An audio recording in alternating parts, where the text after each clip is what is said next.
Hi everyone. Anyway, I'm going to to sleep soon.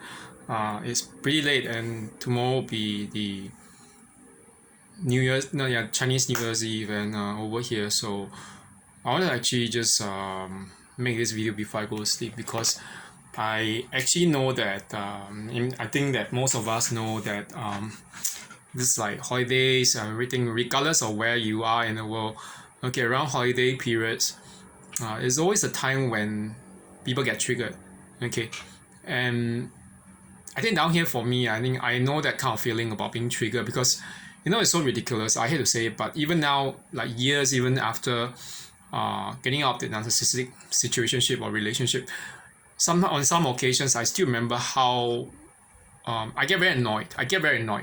It's like you know that you have those cases of like narcissists who are always bragging about how they are so happy on those like special occasions and all those days, they would say, oh, how good it was. And the funny thing is that they always pick special days to mess up your life. Okay, like discarding you like around maybe days before or days after their so-called birthday, which is what happened to me, that I was discarded by the ex-narcissist 3 days after the ex's birthday. Okay, that was in 2016, but it was just fine, but it creates a kind of so-called trauma anniversary or trauma versary. So and it's intentional, everything is intentional.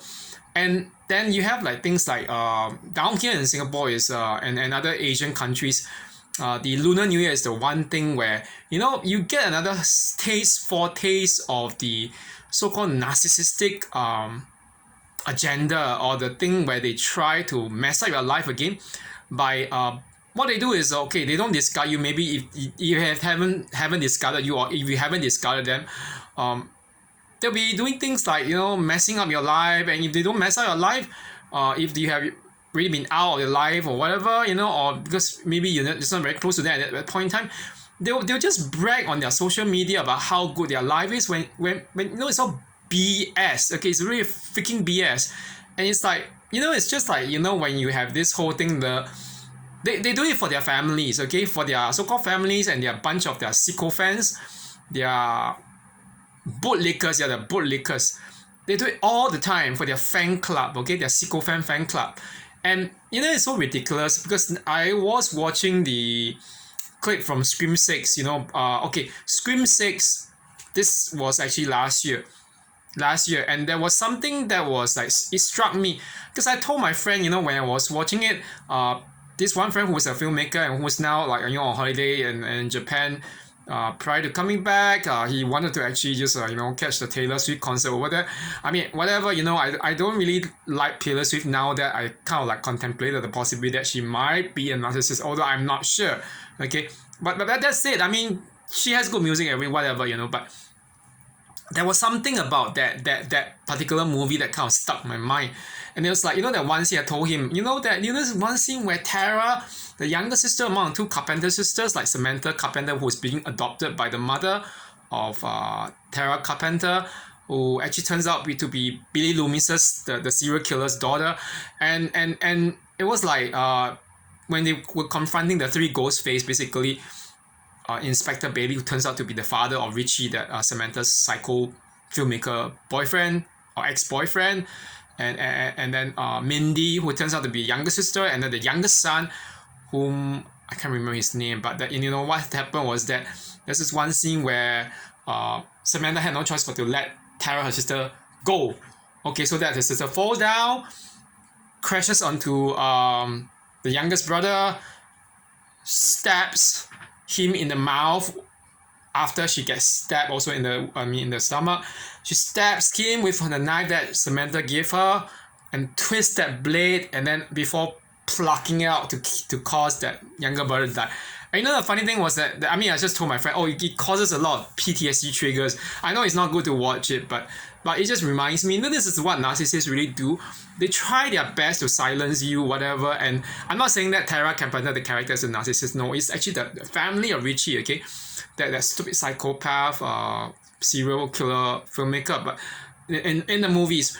But the one thing was when Samantha Carpenter confronted Inspector Bailey's over what she did to Richie. You know, he was saying he was a strong, virile young man. He said, and you know what? Guess what she said? He's a limp dick little F-U-C-K, okay? Who actually could cry when I slit his throat. That was what she did to him. And yeah, it was really, this is the thing about, this is one thing about all narcissists. I hate to say it, male or female narcissists, they're all like freaking man babies, They're freaking man babies. What doesn't matter what age. The thing is their so-called developmental age stop basically when they're 3 or 4 years old or even 5 years old at the most. And you know what they do when they don't get what they want? They'll cry, they'll pout their mouth like this is what the ex-narc did. Or they will create a storm in a teacup when they don't get what they want. Okay, and guess what? What do they not get? Okay, sex, money, attention, or maybe just jealous, or you're freaking jealous of what you're doing, and they have to pout and put on their face, cry, whatever, like a baby, a stupid baby, okay?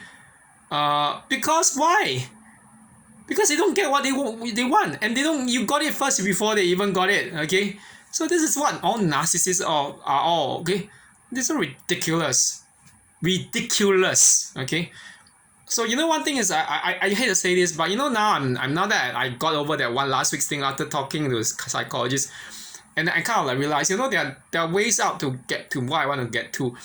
I'm not gonna just let some stupid people, like those ridiculous people, ruin my life, okay? And no one should ever let these freaking people ruin your life. They're just a bunch of losers. And it's literally what Samantha Carpenter said about Richie, is that they're all basically that kind of thing where he's a limp dick little F-U-C-K who cried when I slit his throat. This is what all narcissists are, okay? One day when their karma hits them, they'll cry like a freaking baby, okay? And guess what? When you cry like a freaking baby, no one wants to help them, okay? Because why? They burn all their freaking bridges. They've been so mean to everyone. They think that everyone is supposed to love them, beg for their love, beg for their sex. Please, you think I'm gonna sleep with them? The only thing they'll hear now is an oncoming train, okay?